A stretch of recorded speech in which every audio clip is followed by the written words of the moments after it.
Assalamualaikum warahmatullahi wabarakatuh. Halo semuanya, ketemu lagi bareng Ibu Dian Siska Kartika, konselor SMP Al-Masum.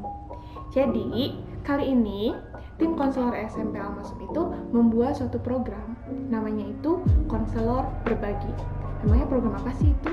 Jadi, program konselor berbagi itu nanti kami dari tim konselor akan membuat video-video yang nantinya itu isinya membahas mengenai isu-isu kesehatan mental yang tentunya ada kaitannya dengan usia kalian, itu usia di sekolah menengah pertama. Jadi kami harap di program konselor berbagi itu nantinya bisa bermanfaat untuk kalian semua gitu. Jadi bisa menjadi salah satu sumber informasi kalian untuk bisa tetap menjadi sehat mental. Kali ini video pertama itu kita akan membahas mengenai malas. Nah, pasti sudah tidak asing ya di kita, kalian, saya, tuh banyak orang yang pasti pernah merasakan yang namanya kita itu mager atau malas gerak, pengennya tuh diem aja, pengennya nggak ngapa-ngapain, pengennya itu scroll media sosial atau pengennya nonton YouTube gitu. Jadi kita menghindari pekerjaan-pekerjaan yang seharusnya kita kerjakan. Nah, itu tuh merupakan salah satu perilaku malas. Jadi perilaku malas itu memang suatu kondisi di mana kita itu menghindari suatu pekerjaan yang seharusnya kita kerjakan sesuai dengan potensi atau energi yang sebenarnya kita miliki. Nah, malas itu sebenarnya bisa berkaitan dengan dua hal perilaku. Itu apa aja? Prokrastinasi yang pertama, atau sering kita kenal itu menunda-nunda pekerjaan. Yang kedua itu idleness, atau tidak ingin melakukan apapun, pengennya bermalas-malasan. Memangnya malas itu kenapa sih ya bisa terjadi ke kita gitu? Mengapa malas itu bisa datang ke kita? Jadi di sini ada beberapa hal yang ingin saya sharingkan ke kalian. Mengapa sih perilaku malas itu bisa muncul? Nah, yang pertama itu adalah karena kita terbiasa malas. Jadi menurut yang saya baca itu manusia itu memiliki default behavior. Atau apa sih default behavior itu? Jadi default behavior itu adalah suatu kebiasaan kita untuk bergerak secara autopilot atau bergerak secara refleks. Contohnya kita makan, minum, mandi, atau mungkin kegiatan lain yang kita tuh nggak perlu mikir buat melakukan itu memang sudah autopilot. Nah, default behavior ini menjadi bermasalah ketika kita itu menjadi terbiasa malas. Jadi energi yang kita lakukan itu jadi sedikit gitu untuk melakukan sesuatu tuh. Itu akan menjadi masalah ketika kita memang terbiasa malas. Selain terbiasa malas, apalagi sih? Itu yang kedua adalah kita itu seringkali merasa memiliki banyak waktu.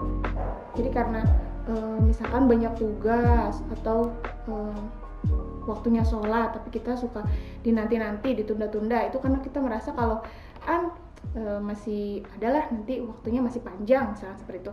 Padahal kan kita nggak tahu ya 1 atau 2 jam ke depan itu akan terjadi apa gitu. Tuh.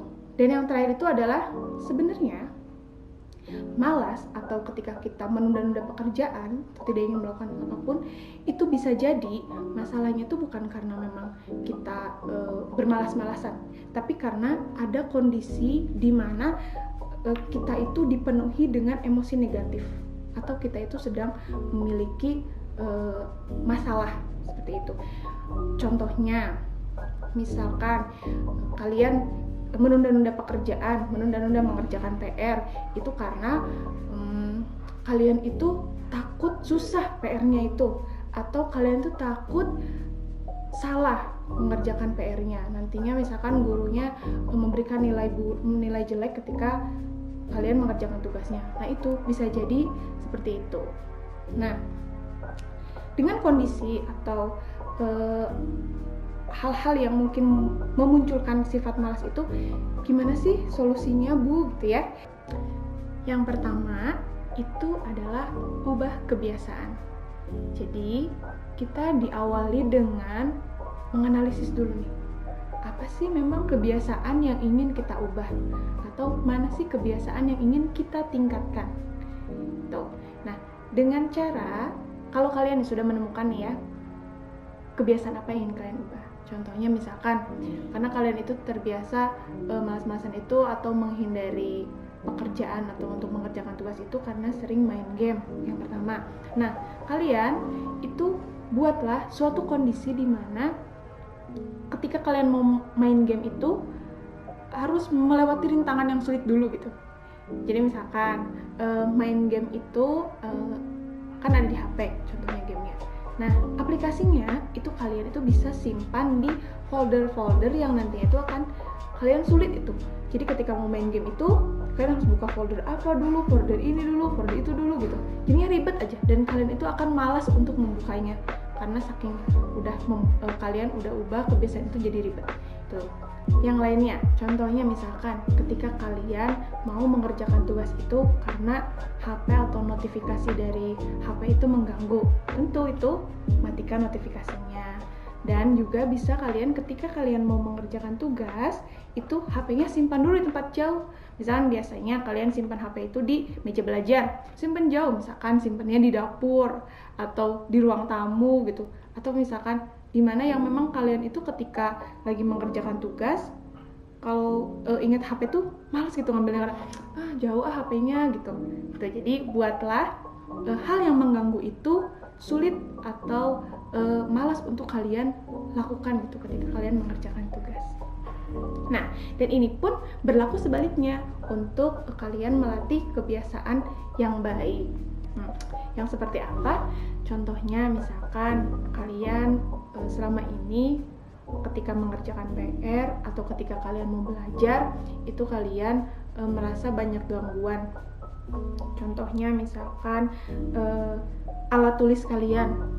Jadi alat tulis kalian tuh misalkan cuma punya satu dan itu kalian simpannya di tas dan tasnya itu misalkan simpannya di lemari. Jadi kan sulit ya, malas gitu buat ngambil pensilnya, ngambil alat tulisnya seperti itu. Nah, kalian harus permudah itu dengan kalian harus punya alat tulis khusus untuk kalian belajar di rumah. Jadi simpan alat tulis itu di meja, pokoknya udah dekat dengan jangkauan kalian gitu, mudah terjangkau oleh kalian. Kemudian buku-bukunya juga simpan rapi seperti itu. Jadi tidak menyulitkan kalian. Ketika kalian mau belajar pun tinggal gampang gitu, ngambil ini, ngambil itu kalau butuh ini, butuh itu, seperti itu. Jadi intinya ketika kalian ingin mengubah menjadi kebiasaan yang baik, itu kalian harus bisa optimalkan lingkungan dan minimalisir gangguan gitu. Nah, solusi yang kedua apa nih? Solusinya itu yaitu cari akar yang membuat kita malas.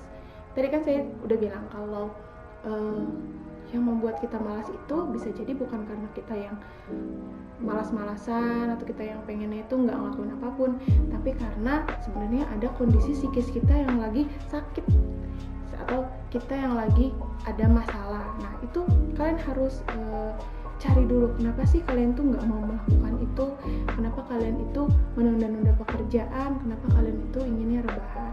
Nah, ketika kalian tahu akar masalahnya, barulah nanti kita bisa mencari solusi penyelesaian dari permasalahan tersebut.